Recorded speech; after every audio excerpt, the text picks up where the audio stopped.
तो दोस्तों आज की वीडियो में हम बात करने वाले हैं घरों में यूज होने वाले सिलेंडर यानी कि एलपीजी सिलेंडर के बारे में, जिसमें आप लोग खाना बनाते हैं। बहुत ध्यान से सुनिएगा। सिलेंडर पे बहुत सारी ऐसी जानकारियां होती हैं जो उस पर छपी हुई होती हैं, जो उस पर लिखी हुई होती हैं, उसको आपको जरूर जानना चाहिए। तो दोस्तों सिलेंडर एक्सपायर कब होगा इसकी भी जानकारी उसमें छपी होती है। दोस्तों जानकारियाँ छोटी छोटी जरूर होती हैं, लेकिन ये बेहद इंपॉर्टेंट होती है, आपको जरूर जानना चाहिए। बहुत ध्यान से देखिएगा। देखिए हमने इसमें कुछ लिख के रखा हुआ है। तो दोस्तों ये जो चीज़ हमने यहाँ पे लिख के रखी हुई है, ये आपको हर सिलेंडर में छपा हुआ मिल जाएगा।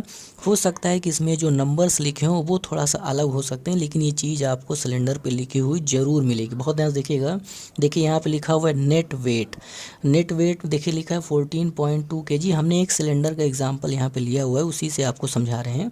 देखिए कोई भी सिलेंडर हो, आपको ये दोनों हेडिंग आपको जरूर मिलेगी। यानी कि नेट वेट ऊपर लिखा है और उसके नीचे देखिए लिखा है ग्रॉस वेट। नेट वेट का मतलब है, देखिए इसमें लिखा है 14.2 kg, तो नेट वेट का मतलब है कि सिलेंडर के अंदर जो गैस आएगी उसका कुल वजन कितना है, वो आपको नेट वेट के सामने जो नंबर लिखा होगा उससे पता चलेगा। यानी कि नेट वेट लिखा है 14.2 kg, इसका मतलब कि जो सिलेंडर का हमने ये चिन्ह लिया हुआ है या फिर जो छपा था जिस सिलेंडर में, बता रहा है कि उस सिलेंडर में जो गैस भरी हुई होती है वो होती है 14.2 kg। अब दोस्तों लिखा है ग्रॉस वेट, इसका मतलब ये हुआ कि जब गैस सिलेंडर में भरी हो, यानी कि जो भरा सिलेंडर हो, तब उसका कितना वेट होगा वो यहाँ देखिए यहाँ दिखाया गया है। ग्रॉस वेट है 29.9 kg। इसका मतलब कि एक भरे सिलेंडर का जो वजन है वो होगा 29.9 kg। अब हम चलते हैं दूसरी जानकारी पे। देखिए हमने यहाँ पहले से ही लिख रखा हुआ है। सिलेंडर में आपको जो डंडी होती है, हम उसका भी स्क्रीनशॉट लगा देंगे, उसमें देखिए इस तरीके से लिखा हुआ मिलेगा A28 B29, यानी कि अलग अलग नंबर आपको देखने को मिल सकते हैं। तो उसमें से हमने एक एग्जांपल लेके आपको समझाया हुआ है कि जो ये नंबर लिखा होता है वो ये बताता है कि इस वर्ष आपका सिलेंडर एक्सपायर हो जाएगा।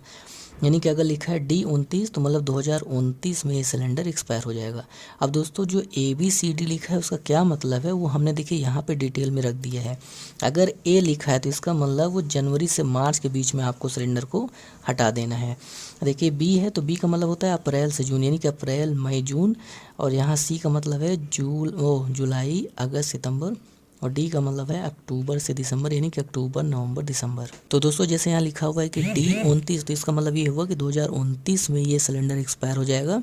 डी का मतलब है कि आपको अक्टूबर से लेकर दिसंबर के बीच में इसको छोड़ देना है। तो दोस्तों आप इन दोनों की मदद से खाली सिलेंडर का वजन कितना होगा वो आप निकाल सकते हैं।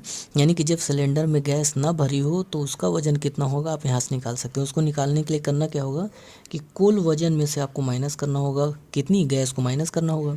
तो कुल वजन सिलेंडर का है 29.9। दोस्तों जिस सिलेंडर का हमने एग्जांपल लिया है, हम उसका आपको बता रहे हैं कि उस सिलेंडर का वजन कितना है। अलग अलग सिलेंडर का अलग अलग हो सकता है, क्योंकि ये नंबर अलग अलग सिलेंडरों में अलग अलग हो सकता है। तो खाली सिलेंडर का वजन निकालने के लिए क्या करेंगे, देखिए पूरा भरा सिलेंडर है 29.9 kg, उसमें से माइनस करेंगे 14.2 kg। तो कितना आ जाएगा, 9 में से 2 गए 7, फिर हो गया 0.9 में से 4 गए तो आपका आ जाएगा 5, 2 में से 1, यानी कि 15.7 kg का आपका खाली सिलेंडर होगा, जिस सिलेंडर का हमने ये मार्क लिया हुआ है।